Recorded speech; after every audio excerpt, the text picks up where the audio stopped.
तो अपने मैंने कुछ पंक्तियाँ लिखी थी सर। अभी 15 अगस्त में कहीं मौका नहीं मिला, मतलब कोचिंग नहीं आ रहे थे प्रॉपरली, तो सुनाने का मौका नहीं मिला। तो थोड़ा सा माँ की भक्ति पे है, तो अगर आप लोग को अच्छी लगे तो प्लीज़ थोड़ा सा तालियों के साथ समर्थन कर दीजिएगा।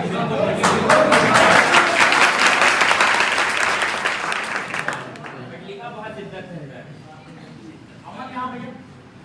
जब एक गांव का लड़का फौज की तैयारी करता है, किसी की तैयारी करता है, तो वो अपना पूरा समर्पण कर देता है, क्योंकि वो अपनी स्थिति देख चुका होता है कि भाई मेरे पापा ने कैसे दाल रोटी इकट्ठा की हमारे लिए, या खेत पे कैसे काम किया, क्या करा, तब जाके हमारे लिए ऐसे कपड़े दिए हैं कि मैं वहाँ जाके बैठ सकूँ, सबके साथ पढ़ सकूँ, सीख सकूँ, कुछ जान सकूँ।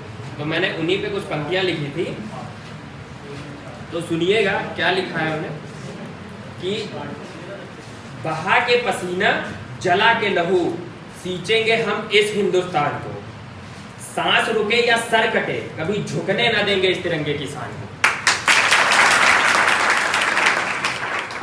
अब ये बात होती है, लड़का तैयारी करता है और वो सैनिक बन जाता है और बॉर्डर पे अपने दुश्मनों के साथ लड़ाई करता है और वीरगति को प्राप्त होता है।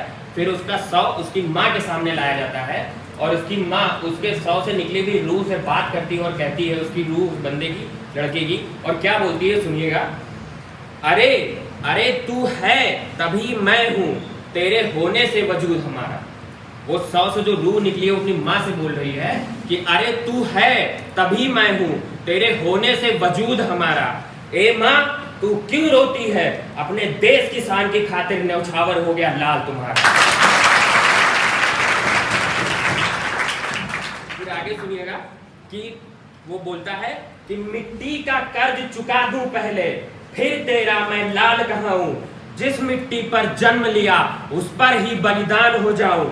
ऐसा सौभाग्य मिले मुझे माँ तो अपना जीवन मैं धन्य बताऊं, इस जीवन में मिट्टी का और अगले में तेरा कर्ज चुकाऊं। थोड़ा स्वास्थ्य नहीं सही है, वरना सर थोड़ा सुनिएगा।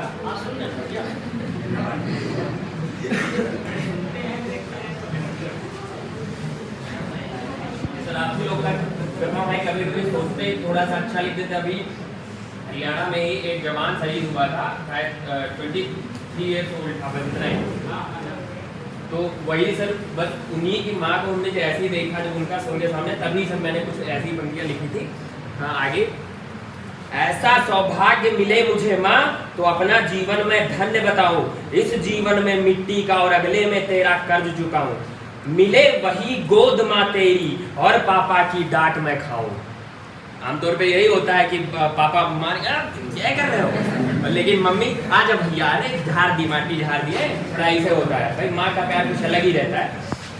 फिर उसके बाद क्या लिखा है मैंने कि मिले गांव का तालाब वही। भाई आमतौर पे गांव मिलके क्या करते हैं, तालाब देखिए कूद गया, जहाँ क्या आए पापा देखे उड़ा दिए, ऐसा ही होता है ना सर। हाँ, मिले गांव का तालाब वही, जहाँ उछल कूद के मैं तो नहाऊं, पास लगी बागों से मीठे आम चुरा के खाऊं।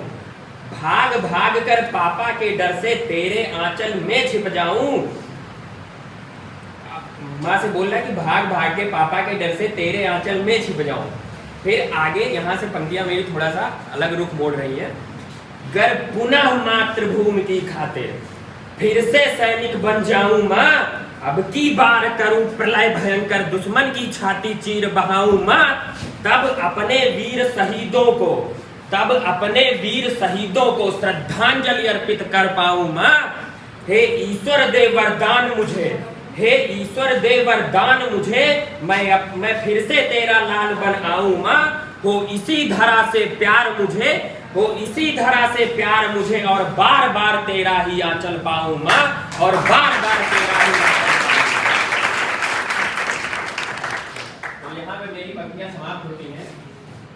अब मैं यहाँ से कुछ थोड़ा हास्य की पंक्तियां ऐड करना चाहता हूँ, हालांकि मैंने सुनी है कहीं से, वो मैंने लिखी नहीं है, शायद आप सबने भी सुनी होगी। वो कि पूछ मार के जाड़े वाला शायद सुना होगा किसी ने, सुना है? कोई बात नहीं, फिर से सुनने की आदत है लोग की। आप बताइए। हाँ,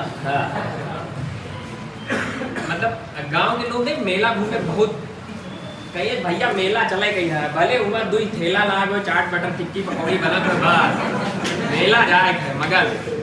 तो भाई अबे 2025 में भी वो लगने वाला है महाकुंभ, तो कुंभ के मेले में घूमने के लिए बहुत लोग परेशान है, मऊ चले गए यहाँ। तो भाई देहात से हमन सब जी तो थोड़ा अवधि का प्रयोग है, पूरा प्रयास जैसे ठीक कुछ कहना। हाँ कि सुनिए कि पूस माघ के जाड़े में हमहू प्रयाग नहाए गए, कि पूस माघ के जाड़े में हमहू प्रयाग नहाए गए और दुईमन सेतुआ अधमन गुड़ बोरिया में हम धरवाए गए, कि बढ़िया गादा जोधरी के निम्बुआ और नमक धराए ली, कि बढ़िया गादा जोधरी के निम्बुआ और नमक धराए ली और चना की रोटी वैष्णव की 10-12 ठीक बधाए ली। अब स्टेशन पहुंचे टिकट ली, गाड़ी में चढ़े तैयारी है।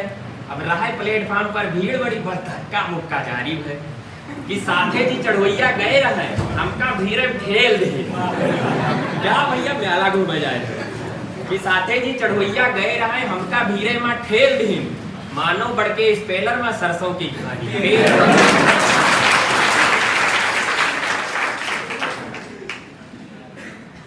भाई कौन में ट्रेन में चढ़ के अब मज स्थिति का ट्रेन में इतनी भीड़ है कि पूछो नहीं, तुम्हारे परेशान आदमी की बैठी तो बैठी का।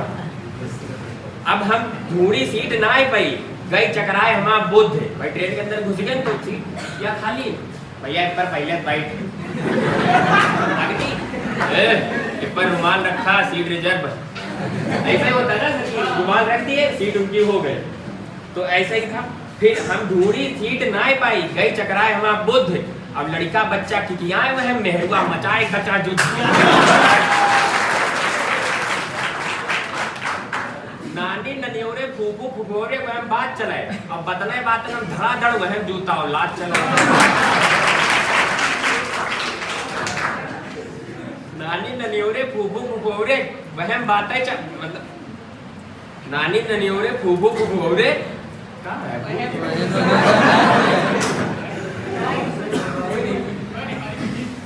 नानी ननियोरे फूफू फुफोरे की बात चले और बतने बात में धड़ाधड़ वह जूता और लात चले। अब भाई कुछ आदमी कहें कि भैया बैठ लो को में व्यवस्था बनाए लो, बड़े खिड़की ब्लड कर पड़े। तो स्थिति का है कि कुछ खिड़की मनाई लखनऊ हा, कुछ हिल गए हमारे गांव के, और छत के ऊपर सुल्तानपुरी और टट्टी मऊ नाव के। भैया बुरा न मानो कोई लोग नाव वाले हुए हो, कुछ खिड़की मने लखनऊ है, कुछ हिल गए हमारे गांव के, छत के ऊपर सुल्तानपुरी और टट्टी मऊ नाव के। कुछ बाइट वहन साधे न पुना, कुछ बाइट वहन साधे न पुना, कुछ भगत बाइट बम्बोला के, कुछ काशी के, कुछ मैनपुरी, कुछ बाइट आदमी गोला के। अब कैसो धकर पकड़ करके प्रयागराज जब ट्रेन हटी, गाड़ी सुतरत तैसन देखा आगे ठाड़ रहा टीटी। हमसे कहे टिकट लाओ, हम कहा ये जाओ तुम भाग, तुमका काहे दे दी मैं तो नोट हमार है।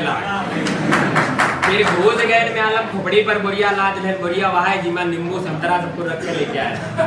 ये घूस गए में आला में खोपड़ी पर बोरिया लाद ले, गली गली कोलिया कोलिया में आला में घूमे लाग ले।